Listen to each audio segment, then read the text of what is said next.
Good evening and welcome to Monday Night on Bad Dog Comedy TV, live on YouTube, and the season finale of Ayaka's Kitchen. Now, please give it up for your warm-up act, a toast.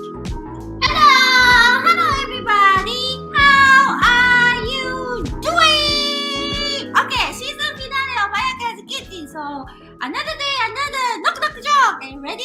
Are you ready? I'm a toast, and I'm a toast. This song sounds like a Spider-Man theme song. I'm a toast. Okay, ready? Okay. Knock. Who's there? I'm a cheese, but I'm so independent. I don't need anybody. Cheese who's so independent, you don't need anybody. Who? Nacho cheese. Nacho cheese. Not your cheese. Right? You get it? Oh, ring. Oh, there's a phone call. Hi. Who's there? Oh, I'm so sorry. She's saying that's not your joke. That's not your joke. Yeah, it's not my joke. I copy and pasted it. That's okay. Copy and paste sometimes happens in this world. I'm a toast. Mediocre joke. I'm toast. This is also plagiarism. It's a Spider-Man theme song. Bye-bye. Hi, everybody. That's not toast joke. That nacho joke. And it's also, I believe it's more like a Tex-Mex joke more than a Mexican joke. I have to apologize on behalf of Toast, everybody. I'm mixing up Tex-Mex and Mexico. But I'm so sorry. But here, hi, I'm Ayaka. Another day, another episode of Ayaka's Kitchen and season finale of Ayaka's Kitchen. And guess what? I am so happy because I'm hungry and so much food waiting for me, as well as a great guest waiting for me on the other side of this screen. So yeah, let's just get started. So I'm super excited to introduce you to Paloma. Hello. Thank you for having me. Paloma, thank you. Oh, there's another guest. Yeah, there's a little tiny guest. Boom. Diego. He's chasing a bouncy ball around the room. So very important business. So yeah, I will let him do his own thing and we're gonna start talking. Yeah, Paloma, thank you so much for coming to my kitchen on the other side of the screen. I love being here and it smells delicious. Oh, you're smelling. Are you smelling the same enchilada or are you smelling the ramen noodle that you are eating? I'm smelling your enchiladas. Okay. Yeah, internet. This is how internet works. Yeah. So Paloma, I just want to get started because I have a lot of questions I want to ask. So I'm going to ask you this question. What is your background? My background is I'm half Mexican on my father's side. And on my mother's side, I'm Russian, German, Spanish, but mostly it's like Ashkenazi Jewish. So it's a bit of a mix on that side, but it's all Jewish. Wow, Well, wait, you told me your mom is Jewish, but now you're saying Russian, what, Spanish? Russian, German, and Spanish. Like that's the ethnicity that my mom's side comes from. Yeah. Wow, Russian and German, I can see that, but like Spanish on top of that is like rare, I think. Yeah, I mean, I don't know. This is like far, probably way down the line linearly, so I don't really know even who is that. I think maybe my great grandparents' parents. Mm-hmm. That's not far. That's not that far. Wow. Okay. And also, where did you grow up? I was born in Chicago, and then I moved to Florida when I was 1. And then I lived there till I was 8. And then I moved to Sudbury, Ontario. Wow. Okay. And how do you feel about your identity? Do you feel American, or do you feel Canadian, or do you feel Mexican, or do you feel Jewish? I feel like I'm a Canadian for sure, especially like having not lived in the United States for so long, and just the way that country's going. I don't identify with like American values really. And I also feel like I'm Mexican because it's a huge part of like, it's my name. It's part of my look. Yeah. And I think I'm closer to my Mexican side. I'm also close with my Jewish side, and I speak English. So that's good. But with my Mexican family, I'm not fluent in Spanish. So it's a lot of like, hi. And I feel sad about that, but I also like love them very much. I have lots of cousins that we managed to communicate somehow and get close, you know? Yeah. I feel my family, they don't speak English, but they somehow communicate with my husband, who doesn't speak Japanese. And like language is, I don't know, language is language, but there's so much more like you can communicate. And yeah, I feel for you. Yeah. Yeah. Yeah. Okay. So growing up as how you described your identity is, and then like, was it different in Florida, Chicago for a year, you said? And Yeah, then it was only Florida. one. Do you feel the difference between like growing up in Florida or the Sudbury? Oh That's my Sudbury, in Sudbury, as who you are? Yeah, it was a massive culture shock, and climate shock. So I like was always such a little brown skinned, like, yay, outside kid. And then I came to Sudbury, which is like further north than here and very cold. And it was just culturally so different, like the way the cities were. There were things like French that was not part of the like any curriculum in Florida. Yeah, and I think like I moved to an Italian neighborhood called Gatchel in Sudbury, and I was just like so weird. Like I was this little bug-eyed Mexican brown girl with this weird name that none of them had, and I definitely felt like I was a big outsider for that first year. It was like the worst year of my life, I'd say, that grade 3. And that's pretty, it's okay. You know what? If my worst year of my life is grade 3, it's past me. You know what I mean? Yes.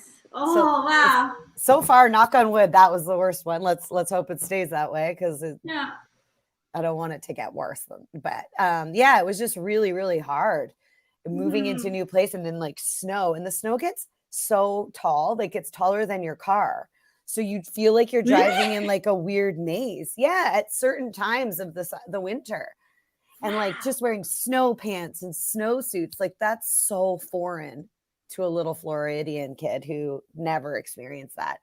Yeah. And I remember I visited my family in Chicago, because my mom's family, a lot of them live in Chicago. And there was a snowstorm, and that was the first time I saw snow. And then boom, hey, guess what? We're moving to a place that's always winter, it seemed like. And I thought, because I was a little kid and I think American education's kind of bad, I felt like I was going to be like moving into an igloo. Like I had no idea. I thought it was like, how are we going to live in an igloo? Like I can't even fathom it. But that's what Canada was to me in my mind. Yeah. Wow. It's pretty traumatic. Yeah, I did not know much about Canada, and I knew it would be cold. But like Toronto is so much milder than what you just experienced. Wow. And that, I don't know, I did not know that, like, you suffered a little bit, like, as a young child, and that explains a lot, like, how compassionate you are. I feel like, some people, like, had a, hard time, and so, like, you feel for others. That explained it to me. It clicked in my head just right now. Oh, thank you. That's nice. Yeah. Okay, so today we'll be talking more of your Mexican side of culture, cuisine, and your experiences and stuff like that. So let's get to the cuisine, the food. So what are you going to introduce to us today? Well, we have enchiladas de pollo. Pollo. Oh, yummy. Oh, yummy, yum. It looks like a green salsa verde sauce on it. And then they put like a queso fresco, which is like that crumbly cheese, which is like, I'd say the texture of like a feta, but it's mild. And maybe they sprinkle crema on it too, which is just sour cream, cream. But I feel like it's a little more watered down.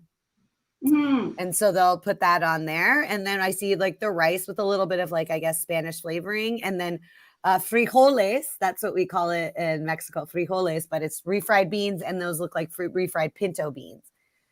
Yeah. Yeah, enchilada. Okay, and then there's something else.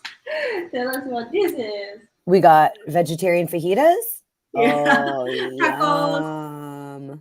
So much mushroom. That looks delicious. Yeah. And cilantro on there with lime. I feel like lime is so Mexican for sure. Absolutely. That looks delicious. Lime. Yes. Okay. So enchiladas. Tell us a little bit about enchiladas. It's wrapped, like there's chicken in there.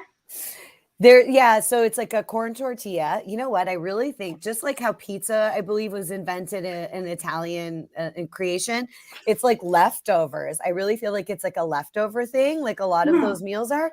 So it's like your tortillas when they're fresh are so, they hold their shape and they're so great. But then as they get older, which only takes like a day or two, I think what they do now is they'll soak them or they'll dip them in like an enchilada sauce or a salsa.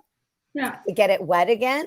And then they put in maybe whatever's left over in the fridge, like chicken or mushrooms or beef or cheese.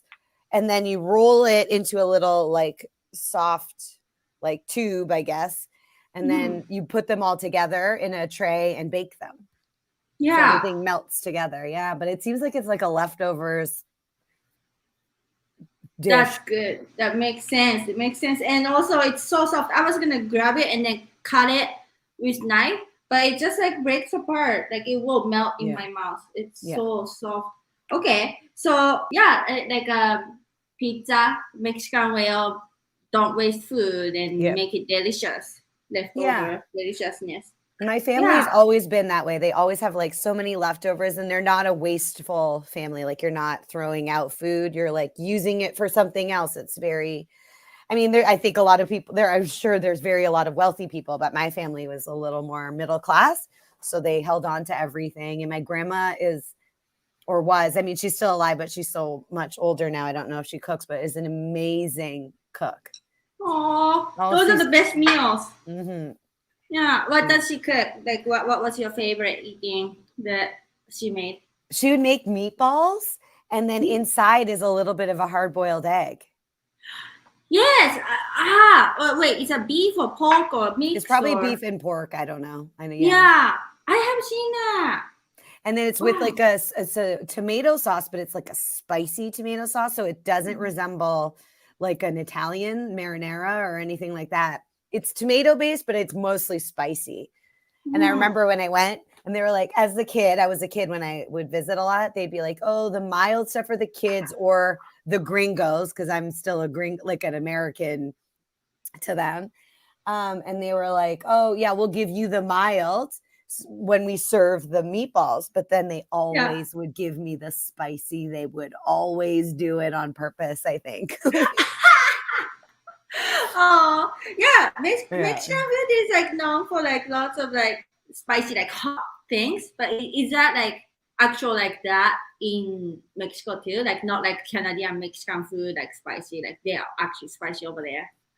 Yeah, I think they just have better like produce and jalapenos and stuff like that. So they always had a milder salsa because not everybody loves it that much, like like maybe more of a pico de gallo. And then they had like 2 or 3 that would increase with intensity. Okay, So there's okay. always served with like either bread or tortillas every meal that I had there. And then they would have those dishes of salsa on the table too. So you always are putting salsa on whatever you're eating. Yeah, nice. And then you said this is verde, salsa verde, yeah, green. Green sauce. Why is it green? What makes it green? It's made with tomatillos, which are green tomatoes. They're not unripened tomatoes. They're just specifically green tomatoes, and they come with that like with the little leaf kind of around it. You know, like maybe like a persimmon or gooseberries, how they have those thin little leaf. Yes. And so you kind of have to like peel it out of this very delicate leaf that it's in. Yeah. So tomatillo is not same as tomato, but it sounds so similar and it's different color. Does it taste similar? Yeah, I think so. I've only ever eaten it like in a salsa. I've never like taken a bite of the raw one before. Oh, okay. That's interesting. So like mostly for sauce, making salsa, making sauce, but not like, I don't know, you don't eat not it like on a sandwich. Yeah. Okay. Oh, interesting. Yeah, I feel like Mexican food have so many different kinds of sauce. Like, or maybe this is my experience in Canada. There's like when you go to like a burrito place, they always ask you what kind of sauce do you want, and there's so many different kinds, or like so many different hot sauce. Like sauce is a big thing. Yeah. Salsas and sauce. Yeah. And not the Tostitos kind that has sugar in it, but it's mostly like a really good salsa should have not like really very much sugar at all. You know, like Tostitos, it looks like ketchup. And then you get like an Herdez or a La Costiniana, I think it's called.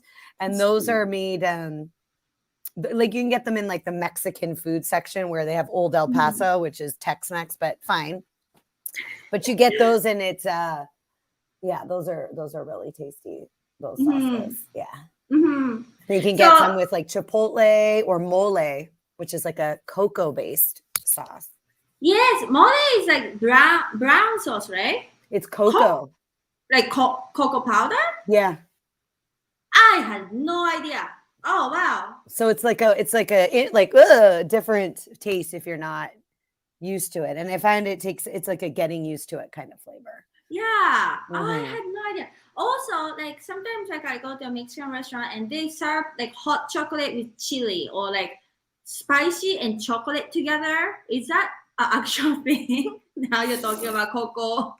No, I don't. I've never had that myself, but that doesn't mean that it's not like, because there's so many like areas in Mexico, so that you might have something that's really like a Yucatan thing, because there's so many indigenous influences on the food. So it really can depend on where, and I don't even know enough about that because I didn't go to school there. So we don't, you know how we don't learn all the indigenous roots of other countries.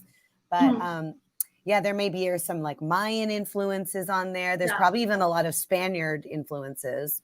Yeah. Stuff like that. Yeah. So I don't know about that cocoa one, but that could be like Guadalajara or like a regional thing. It could be a regional thing. Yeah. Oh, that's so interesting.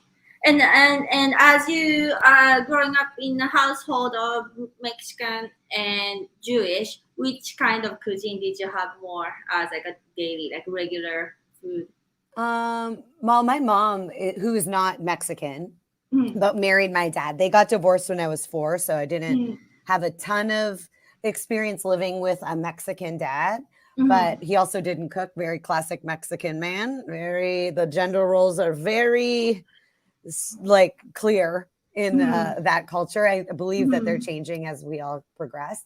But my mom like loved my grandma's cooking, my Mexican grandma's cooking. And so she worked with her a lot and tried her best to make some of those things. She just like, how sweet. We just don't have the same ingredients though, right? Like you're just not going to get a nice, juicy, beautiful mango here. You're not going to get, I don't know. I don't see a lot of tomatillos or jicama here. What's jicama? It's like oh my gosh. It's like a size of maybe like a turnip but it's juicy and sweet like a beet, but not as dense. So you'd get it like if you go to La Cubana, that's a restaurant that has jicama salad. It's like grated and like, or julienne and thin little strips. So it seems like it's like a carrot, but a little juicier and a different, it's white inside. Okay. And it's vegetable or root vegetable? I think it's like a fruit, but I don't know. Fruit. Okay. Well, I classify it as a fruit because it's sweet and I would eat it with sweet stuff as opposed to a vegetable that I don't, but tomatoes are fruit too. So. That's how you feel?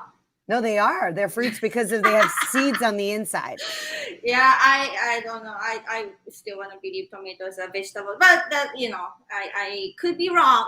I know I'm wrong, but yes, I know. But let's live our lives as though tomatoes are vegetables and so are cucumbers, and peppers. Yes. Like that makes sense to me. Yeah.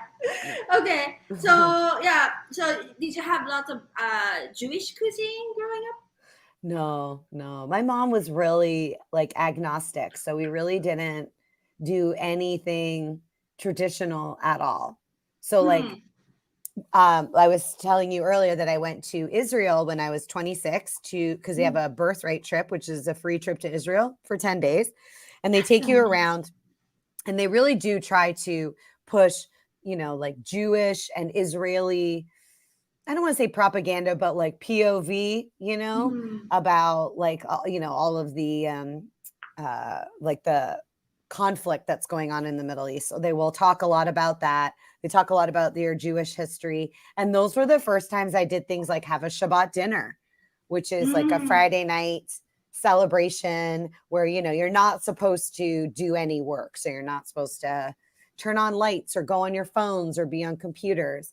Wow. So those are my first times. But I mean, there's a whole range or spectrum of people and how much they practice, right? So there's lots of Orthodox Jewish people in Israel too. And those guys are drunk like crazy every Friday night. They were wildly drunk. The men were always very drunk. I don't know. The women have different roles in that Orthodox Jewish culture as well. But yeah. Yeah, they can drink. I don't even know who cannot drink or who can drink. They can drink. Yes. It does seem like they wouldn't be allowed, but they do. No, they do. They're they love their drinking. Wow, that's interesting. Okay, so Jewish culture that you've been to Israel, but didn't really eat much Jewish cuisine growing up, and is that you feel like that happens to lots of Jewish people? People okay, I'm not practicing my religion, but I'm still Jewish. I feel like I'm pretty non-Jewish, maybe more than a lot of the Jewish folks that I meet now. Probably because I grew up in Sudbury. So there was, I don't know of any Jewish families there. Not that there aren't, I just was not in any of the circles of them. My mother was never into religion, so she didn't push synagogue or anything like that. And in fact, I was baptized Catholic because of my father's side. Yeah. And it was important to them that I be baptized. And my mom's like, I don't care. So if that's important to you, sure. So I'm baptized Catholic, but I'm Jewish blood-wise. So I went to United Church sometimes with my stepdad because he wanted to instill some faith of some kind for me. But I was just never, I don't know. I just didn't connect with it. Yeah. It's so interesting to me, the Jewish, can I say concept? Or faith, yeah. Faith. Yeah, we had a Jewish episode recently, and then you are Jewish, but you don't have to practice. And then some people can turn conversion, I guess, you can practice Jewish, but you don't have blood. It's very different than being a Buddhist. That you don't have the bloodline of Buddhism, but you can practice religion. It's Jewish. The whole thing of Jewish things is so interesting to me. Yeah, that it can be an ethnicity. Yeah. And religion. Yeah. could be politics sometimes, maybe, I guess. Yeah, I think it's a lot of it is rooted in tradition, and that's the big thing. Is keeping traditions alive as opposed to, well, I don't know. I don't know enough about it. So what I understand it is to be, it's about traditions and keeping traditions alive, and those traditions are rooted in things like family, and remembering the past and like honoring what our ancestors have gone through, and because there's been a lot of discrimination and anti-Semitism in history. So I think it's like a sticking together, because like even though I never practiced, if I was alive during like the Holocaust or like World War II, I would have been Jewish enough to be considered to go, like, to be sent away.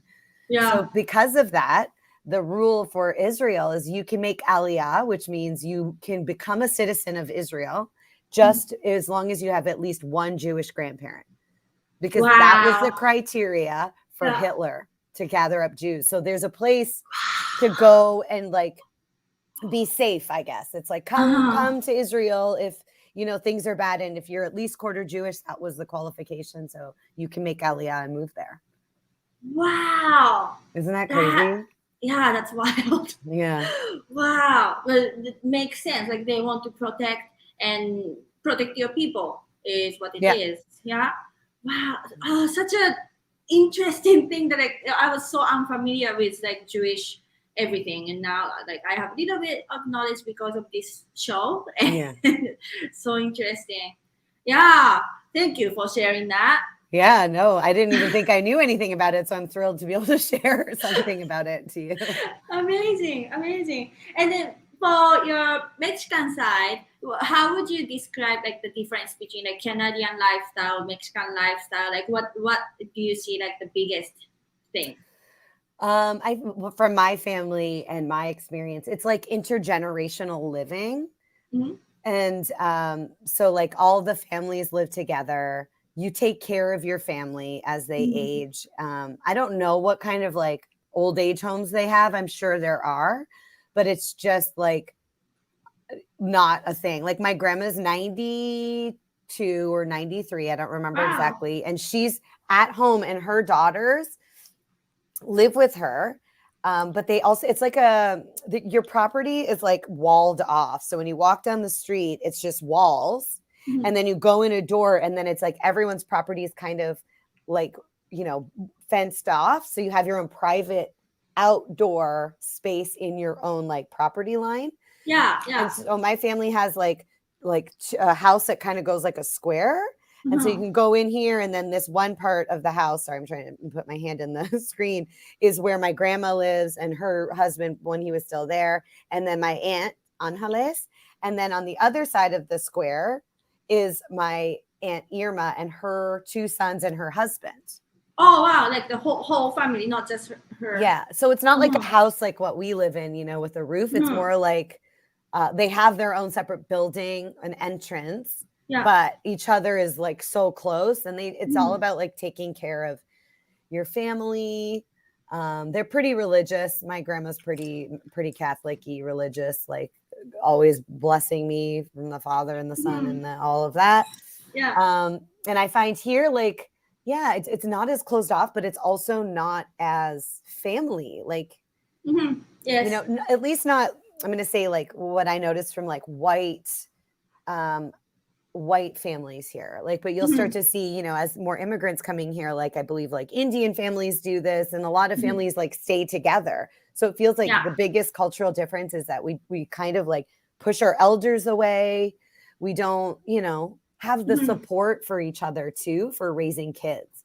Because like when like I said, my aunt has her two sons there, they were little children, like their whole lives. They grew up in that house with their grandparents there constantly. My other aunt and family gatherings that happened. So it was like more of a community raising your children than just like a mom by herself while the husband goes off to work, which is kind of like here. Yeah. So was it really like unique or rare for your father to leave the family and then like live somewhere else? Yeah, I think that was pretty different. Yeah.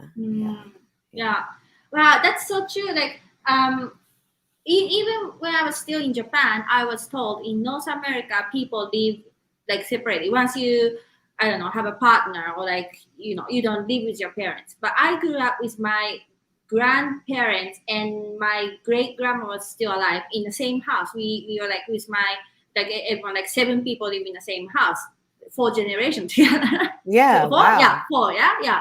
So I felt that's so cultural. And then, but in Mexican way, it sounds more, you have more privacy, like different buildings.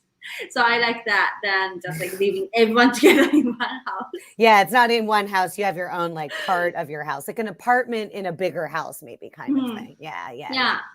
Does it make it like everyone knows everyone's business? Like, oh, my daughter is dating this person, or like my daughter's best friend is like dating this person. Like everyone knows everyone's things. Well, the city they live in is big. It has a couple million people. So I don't, not that I know of, but I wasn't, because of the language barrier, those are the things that I wouldn't get. I'd miss all those nuanced conversations, and I would get like, yes, I'll have more tortillas, and oh, I'm all full, thank you. Like that was my conversation, sadly. Más tortillas. Yeah, más tortillas, por favor. Estoy satisfecha. Oh, por favor. Yeah. Okay. Oh, which city is this? Like what? Oh, it's Cuernavaca, which is Cuernavaca. I can type it in the chat so you can also see it. Is it like in inland or closer to the ocean? It's in Morelos, the state of Morelos, and it's inland. So it's like but it's known as the city of eternal spring because it has beautiful weather all the time. Yeah, thank you. Cuernavaca, yeah. And vaca is cow, so I don't know what the cuerna means. I'm sure it's near Mexico City, though. It's like a 2-hour drive from Mexico City. Okay. Oh, I really want to go there. Me too. I've only flown into Mexico City. I've spent no time because when we get there, my dad's like, we're going right to go see our family. Yeah, no time to waste to see your family. Always. Yeah. Oh, so now that you have 2 sons, and have they been to Mexico before? No, you know what? We did go to an all-inclusive resort because when I was pregnant, I impulsively bought a trip to Cuba. And then was like, I can't go. I'm pregnant because of Zika. Remember the old like Zika. 2015, 2016. Well, it was still relevant in 2017 when I was pregnant. Okay, yeah. And 2018, yeah. So, and my aunt was like, don't go. She's a doctor of infectious diseases. And she's like, I wouldn't risk it. She's like, I wouldn't risk it. So I didn't. So we had a credit for like a resort. So we went to Mexico. Because I was like, I just want to go and eat that amazing food. So I went to the Mayan Riviera with my kids. So I did bring them. Yeah. But I didn't see my family. So that's a yeah. What do you wish your children to experience, like Mexican side of your family? Like what do you want what do you want them to like carry on? Well, I guess I want them to see and connect with part of their ethnic culture or background, which is it's very different. Like it's a poorer country. It's not as clean, but it's very happy. Like people are, like there's so much joy and love for family and time with your family. And all of that. So I really enjoy that. I want them to meet my grandma, and to eat the amazing food and just try like really different cuisine and honestly be out of their comfort zone. Yes. And just to be like, hey, look this is what traveling it is. It really opens up your eyes to the world. Cause like the resort was gorgeous, but it's not a cultural experience. Yes, I love that so much. Like Oscar already is experienced that. He said sayonara to me. Yeah. He understands different culture, different language. Beautiful thing. Such a beautiful thing. So yeah, and as we are talking, I made sushi. So here, ta-da! Whoa! Look how beautiful that is. Yeah, they gave me some kind of red sauce, and I believe it's some kind of hot sauce. So I just put a little bit. Paloma, do you want to name this sushi? How would you name this sushi? Ancha sushi. Enchilada, sushi, chilada. Sushi chilada. There we go. I had to find a couple. Enchilada. Sushi chilada. Sushi enchilada. Yay. That's Sushi so enchilada. beautiful. You're so good at rolling that. Thank you. Sushi chilada. Sushi chilada. Sushi chilada. Yay. Yeah, it looks good. And did I tell you I really like Mexican food. It's just like I feel like I don't know. It has lots of vegetables, and so I don't feel bad eating so much of it. Yeah, yeah. They do have lots of good vegetables, and the corn tortillas are gluten-free, right? So I feel like it's a thing that a lot of there's so many gluten issues now in our nowadays. I feel like it's such a good, tasty alternative to bread or flour tortillas. Once you have a corn one, you're like, this is its own little like burst of flavor and fun. And it's so like homey and mealy feeling. Like I love it. Yeah, and healthy at the same time. Yeah. So, yeah, I like it. So I'm gonna eat one of those pieces, and I haven't checked how spicy this hot sauce is. So like we'll see. I like spicy food. We'll see. But you know what, Paloma, I don't want anyone to hear me chewing. Okay. So do you feel like singing serenade us with some kind of song? Would you like to sing us some Spanish song? Yeah, this is a little song called Caballito Blanco, which means white horse or white pony. Caballito, like ito means cute. So it's like a little pony, white pony.